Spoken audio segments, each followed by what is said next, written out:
नमस्कार दोस्तों, स्वागत है आपका आपके अपने YouTube channel exam Guru tips and trick में। दोस्तों आज हम रेलवे साइंस स्पेशल प्रैक्टिस सितंबर 22 करने वाले हैं। धीरे धीरे हम देखिए आगे बढ़ते चले जा रहे हैं और ये सीरीज स्टार्ट हुए लगभग बात करें 28 यानी कि 1 महीने के समथिंग हो गया है। और मुझे पता है आपने बहुत सारी चीज़ें सीख ली होगी। आगे भी ये सीरीज कंटिन्यू रहेगी और हम आपके साथ तब तक बने रहेंगे जब तक आपके एग्जाम्स नहीं हो जाते, ठीक है। साथ में मैथ की प्रैक्टिस सेट भी आपको डेली मिल रही है, टॉप 10 प्रैक्टिस सेट की सौरभ सर पढ़ा रहे हैं। और अच्छे अच्छे कमेंट्स भी आपके आते हैं, उनकी भी क्लास आपको अच्छी लगती है तो अच्छी बात है, आप लोग उसको भी देखा करिए। रीजनिंग के लिए बात चल रही है, अगर जो रीजनिंग का होता है तो सौरभ सर से ही मैं रीजनिंग को कंटिन्यू करवा दूंगा, बस आप लोग अगर जो कहें तो, ठीक है। तो चलो शुरू करते हैं आज के सेशन को। जिन लोगों ने अभी तक चैनल को सब्सक्राइब नहीं किया वो लोग सब्सक्राइब कर ले। मैं फिर से चाहूँगा इस वीडियो में भी कि आप लोग मुझे कमेंट करके अपना स्कोर जरूर बताया करें, ठीक है। और एक बात और, आप लोग अगर जो कहो तो मैं होमवर्क के लिए 1-2 क्वेश्चन लेकर आऊँ इसी सेशन में कि 20 क्वेश्चन मैं कराऊँ, 1 से 2 क्वेश्चन मैं होमवर्क दे दूँ, आप लोग उसका आंसर कमेंट करके बताओ, ठीक है। अगर जो आप लोग कहोगे तो अगले वीडियो से मैं कर दूंगा।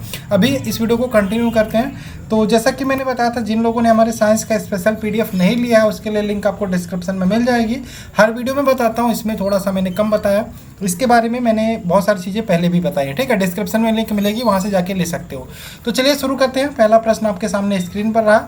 मानव शरीर की सबसे बड़ी मिश्रित ग्रंथि होती है। मिश्रित ग्रंथि की बात की जा रही है और इस क्वेश्चन की बात करें 2-3 दिनों से मैं लगभग हर वीडियो में आपको ग्लैंड से रिलेटेड प्रश्न मिल जाते हैं, ठीक है। तो यहाँ पे 3-4 चीज़ें हैं। यहाँ पे यकृत की बात करें, मानव शरीर की सबसे बड़ी ग्रंथि पूछता तो यकृत हो जाता है। अगर जो आपसे प्रश्न पूछे मानव शरीर की सबसे बड़ी अंतःस्रावी ग्रंथि तो क्या हो जाता है, थायराइड ग्रंथि हो जाता है। लेकिन यहाँ पे पूछा है मानव शरीर की सबसे बड़ी मिश्रित ग्रंथि, तो इसका आंसर क्या हो जाएगा, अग्नाशय।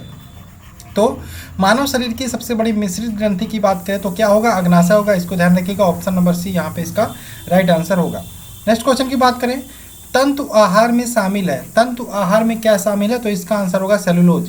सेलुलोज की बात करें, सेलुलोज ध्यान रखिएगा यह एक पॉलीसैकेराइड है। क्या है, पॉलीसैकेराइड कैटेगरी में आता है और किसका बना होता है, ग्लूकोज का बना होता है और इसलिए तंतु आहार के रूप में लिया जाता है। ध्यान रखिएगा। मनुष्य की बात करें, सेलुलोज का पाचन नहीं कर सकता, ठीक है, ये ध्यान रखिएगा। तो आगे चले नेक्स्ट क्वेश्चन की बात करें। क्वेश्चन नंबर 3, नाइट्रोजनी आहार होता है तो नाइट्रोजनी आहार की बात करें, प्रोटीन होता है। प्रोटीन कैसा आहार होता है, नाइट्रोजनी आहार होता है। प्रोटीन के स्रोत की बात करें तो आपका दाल हो गया, अंडा हो गया, बादाम हो गया, सोयाबीन हो गया, पनीर हो गया, मांस हो गया, ये सारे प्रोटीन के स्रोत होते हैं। तो प्रोटीन एक प्रकार का नाइट्रोजनी आहार होता है, इसको भी आप ध्यान रखिएगा। आगे चले क्वेश्चन नंबर 4 की बात करें, किसी पेशी में आप लोग आंसर दिया करिए, देते रहिए साथ साथ में भी। किसी पेशी में संकुचनशील प्रोटीन होता है। संकुचनशील प्रोटीन की बात करें तो ऑप्शन के हिसाब से यहाँ पे हो जाएगा एक्टिन व मायोसिन। एक्टिन व मायोसिन, ऑप्शन नंबर ए इसका राइट आंसर हो जाएगा, एक्टिन व मायोसिन। संकुचनशील प्रोटीन का कार्य क्या होता है, संकुचनशील प्रोटीन के कार्य के बारे में बात करें तो यह गति व चलन के लिए मांसपेशियों का संकुचन करता रहता है, ठीक है। गति एवं चलन के लिए मांसपेशियों का संकुचन करता रहता है, तो इसका आंसर होगा एक्टिन व मायोसिन। क्वेश्चन नंबर 5 की बात करें, ऑस्टियोसाइट कहाँ पाए जाते हैं, तो ऑस्टियोसाइट की बात करें कहाँ पाए जाते हैं, अस्थि में पाए जाते हैं। ऑप्शन नंबर ए इसका राइट आंसर होगा। ऑस्टियोसाइट जिस प्रकार से अस्थि में पाए जाते हैं उसी प्रकार से रुधिर में बात करें तो रुधिर में थ्रोम्बोसाइट पाए जाते हैं। थ्रोम्बोसाइट पाए जाते हैं रुधिर में, इसको भी ध्यान रखिएगा। अस्थि में ऑस्टियोसाइट पाए जाते हैं, ऑस्टियोसाइट पाए जाते हैं। उपास्थि की बात करें तो उपास्थि में ध्यान रखिएगा कॉन्ड्रोसाइट पाए जाते हैं। क्या, कॉन्ड्रोसाइट पाए जाते हैं। तो ये तीनों ध्यान रखिएगा, ठीक है। आगे चले क्वेश्चन नंबर 6 की बात करें, दूध का दही में स्कंदित करने वाला एंजाइम है। दूध को दही में स्कंदित करने वाला एंजाइम क्या होता है, रेनिन होता है। दूध से रिलेटेड मैंने बहुत सारे प्रश्न आपको कराए हैं, आशा है उसको आपने उस पुराने वीडियो को देखा होगा। और एक बात और, जो लोग अभी अभी जुड़े हैं, लगभग मैं यहाँ पे 22वां वीडियो कर रहा हूँ, तो यानी कि 22 वीडियो के हिसाब से आप पुराने वीडियो को छोड़ चुके हैं 1 से 21 तक। उसकी प्लेलिस्ट अवेलेबल है, पूरे वीडियो को जाकर देखो तभी आपको कंप्लीट फ़ायदा होगा। तो दूध को दही में स्कंदित करने वाला एंजाइम कौन सा होता है, रेनिन होता है। क्वेश्चन नंबर 7 पे चलते हैं। निम्नलिखित में से किसको कोशिका की अचल संपत्ति माना जाता है, कोशिका की अचल संपत्ति माना जाता है, ध्यान रखिएगा। न्यूक्लिक अम्ल इसका राइट आंसर होगा, ऑप्शन नंबर डी। न्यूक्लिक अम्ल को कोशिका की अचल संपत्ति माना जाता है, ठीक। क्वेश्चन नंबर 8 की बात करें, मधुमक्खियों के प्रजनन एवं प्रबंध को क्या कहते हैं। मधुमक्खियों के प्रजनन एवं प्रबंध के संबंध को क्या कहते हैं? देखो एक क्वेश्चन आपका पक्का है ब्रांचेस से रिलेटेड। देखो यहाँ पे मधुमक्खियों की बात करें, इसको क्या कहते हैं? तो यहाँ पे ध्यान रखिएगा, एपी कल्चर बोलते हैं। एपी कल्चर बोलते हैं मधुमक्खियों के प्रजनन एवं प्रबंध के अध्ययन को कहते हैं, ठीक है। अब यहाँ पे और भी चीज़ें दी हैं, जैसे सेरी कल्चर दिया है। सेरी कल्चर की बात करें तो इसमें रेशम कीट पालन का अध्ययन किया जाता है, रेशम कीट पालन का अध्ययन किया जाता है। सिल्वी कल्चर की बात करें, पौधों से रिलेटेड चीज़ें इसमें देखी जाती हैं, ठीक है। पीसी कल्चर की बात करें तो मछली पालन का अध्ययन किया जाता है। तो ये ब्रांच वाले टॉपिक आप अच्छे से पढ़ लीजिएगा, मैंने पीडीएफ जो है उसमें भी इसको ऐड किया है क्योंकि इंपॉर्टेंट है, ठीक है। आगे चले क्वेश्चन नंबर 9 की बात करें। अब इस क्वेश्चन का आंसर लगभग बात करें 95-99% बच्चों को पता होगा कि मानव शरीर में 206 हड्डियां होती हैं। लेकिन यहाँ पे एक बात और ध्यान रखिएगा, इसको मैंने इसलिए ऐड कर दिया क्योंकि बाल्यावस्था की बात करें, बाल्यावस्था में कितनी हड्डियाँ होती है? 308। ये आपको जानना जरूरी है। बाल्यावस्था में 308 और वयस्क मानव की बात करें तो 206 हड्डियाँ होती हैं, ठीक है। यहाँ पे ऑप्शन नंबर ए इसका राइट आंसर होगा। आगे चले क्वेश्चन नंबर 10 की बात करें, उस विटामिन का नाम बताइए जो किसी मांसाहारी भोजन में नहीं मिलता। मांसाहारी भोजन में नहीं मिलता तो इसका आंसर होगा विटामिन सी। एस्कॉर्बिक एसिड रासायनिक नाम होता है। विटामिन सी के बारे में मैंने पहले भी आपको बहुत सारी चीज़ें बताई हैं तो बताने की ज़रूरत नहीं है। तो विटामिन सी यहाँ पे ध्यान रखिएगा, ठीक।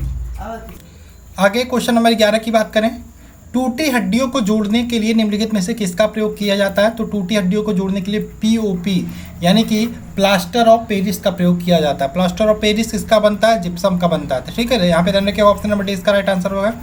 टूटी हुई हड्डियों को जोड़ने के लिए प्लास्टर ऑफ पेरिस का प्रयोग किया जाता है। नेक्स्ट क्वेश्चन की बात करें, रेशम का उत्पादन किससे होता है? तो रेशम का उत्पादन किससे होता है? रेशम कीट के लार्वा से होता है। ऑप्शन नंबर डी रेशम कीट के लार्वा से होता है, ठीक है। ऑप्शन नंबर सी यहाँ पे राइट आंसर होगा।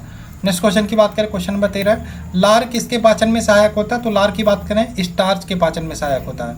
ऑप्शन नंबर बी लार स्टार्च को किस में बदलता है? तो ये भी ध्यान रखिएगा, स्टार्च को किस में बदलता है? माल्टोज में बदलता है, ठीक है।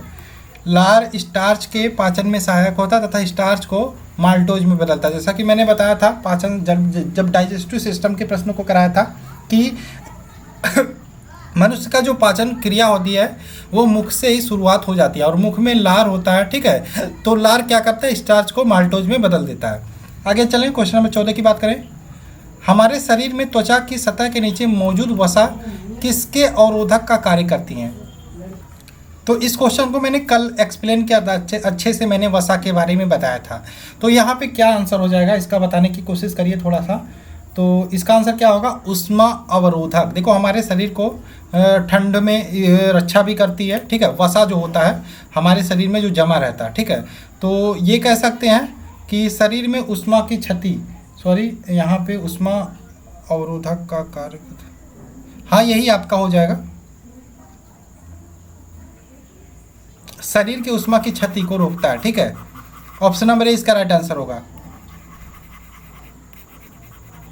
आगे बात करें नेक्स्ट क्वेश्चन की, हमारे शरीर में कुल कितनी मांसपेशियां होती हैं? तो मांसपेशियों की संख्या जब भी आपसे पूछे तो ध्यान रखिएगा, हमारे शरीर में टोटल 656 मांसपेशियां होती हैं। कितनी? 656 मांसपेशियां होती हैं। ऑप्शन नंबर 20 का राइट आंसर होगा। क्वेश्चन नंबर 16 की बात करें, जब कोई व्यक्ति रोता है तो इसकी सक्रियण के कारण नाक से जल का विसर्जन होता है। तो किस के सक्रियण के कारण नाक से जल का विसर्जन होता है? तो ध्यान रखिएगा, अशुकारी ग्रंथि। अशुकारी ग्रंथि एक पाई जाती है, इसी के सक्रियण के कारण हमारे नाक से जल का विसर्जन होता है जब कोई व्यक्ति रोता है, ठीक। आगे बात करें, फलों के मीठे स्वाद का कारण क्या है? इसका भी प्रश्न जिन लोगों ने भी शुरू से वीडियो देखा होगा इसका आंसर पता होगा। क्या होता है? फ्रक्टोज। फ्रक्टोज के कारण फल हमें मीठे लगते हैं, माल्टोज के कारण रोटी हमें मीठी लगती है, इसको ध्यान रखिएगा। नेक्स्ट बात करें, पत्तियों के छिद्र, आपको पता है पत्तियों में छोटे छोटे बहुत छोटे छोटे छिद्र होते हैं जिनके कारण आपने देखा होगा पत्तियों से बूंद बूंद में हल्के हल्के जल निकलते हैं, ठीक है। तो पत्तियों के वे छिद्र क्या कहलाते हैं? जिनमें समय समय पर द्रव जल का रिसाव होता है, तो उसको क्या बोलते हैं? स्टोमेटा। क्या बोलते हैं? स्टोमेटा बोलते हैं। ऑप्शन नंबर 20 का राइट आंसर होगा। आगे चले क्वेश्चन नंबर 19 की बात करें, निम्नलिखित में से कौन सा सूक्ष्म जीव दूध से दही निर्माण में सहायक होता है? देखो दूध से दही निर्माण होता है, उसमें कौन सा जीव या बैक्टीरिया सहायक होता है? तो ध्यान रखिएगा, लैक्टोबैसिलस। क्या होता है? लैक्टोबैसिलस सहायक होता है। आगे चले क्वेश्चन नंबर 20 की बात करें, निम्नलिखित में से किस हार्मोन्स को आपातकालीन हार्मोन्स बोलते हैं? तबीयत की बात करें, थोड़ा सा वीक चल रहा है मेरा भी, कुछ भी समझ में नहीं आ रहा, घर से बाहर जाना नहीं, ये नहीं करना, वो नहीं करना, दिन भर खाओ पियो सो पढ़ो, यही सारी चीज़ें लगी रहती हैं। इस कारण से रीज़न यही होता है सारा। तो आप लोगों से मैं कहना चाहूँगा, आप लोग थोड़ा सा वर्कआउट करते रहो। वर्कआउट बहुत ज़रूरी है आज के टाइम पर, ठीक है। कोरोना से लड़ने के लिए भी वर्कआउट ज़रूरी है, इसलिए थोड़ा सा बहुत मेहनत घर में कर लिया करो, ठीक है। तो काम भी नहीं है, घर में बैठना खाना, ये बहुत नुकसान होगा। इससे आपके जो क्या बोलते हैं, रोग प्रतिरोधक क्षमता भी बढ़ती है, कि जब वर्कआउट करते हो, पसीना बहाते हो तो, ठीक है। निम्नलिखित में से किस हार्मोन्स को आपातकालिक हार्मोन्स बोलते हैं? तो ध्यान रखिएगा, एड्रेनलिन को। एड्रेनलिन को आपातकालीन हार्मोन्स बोलते हैं, ध्यान रखिएगा, ठीक है। जब भी व्यक्ति उत्तेजित होता है तब ये एड्रेनलिन हार्मोन्स का रिसाव होता है या स्राव होता है, और इससे असंभव कार्य करने में मदद मिलती है। ये तो गलत बात है कि कहते हैं माउंटेन ड्यू पी लो तो आप असंभव कार्य को कर लोगे, ठीक है, डर नहीं लगेगा। लेकिन उसमें भी एड्रेनलिन हार्मोन्स का कार्य होता है, माउंटेन ड्यू कुछ नहीं करता, ये सिर्फ एडवर्टीजमेंट तक ही रह जाता है। तो आशा है आपको ये वीडियो पसंद आई होगी, सारे क्वेश्चन सच्चे लगे होंगे। और चलिए, PDF के लिए आप हमारे टेलीग्राम ग्रुप को ज्वाइन कर लीजिएगा, एग्जाम गुरु सुधीर सर्च करके। चलिए मिलते हैं नेक्स्ट वीडियो में। जय हिंद दोस्तों, जय भारत।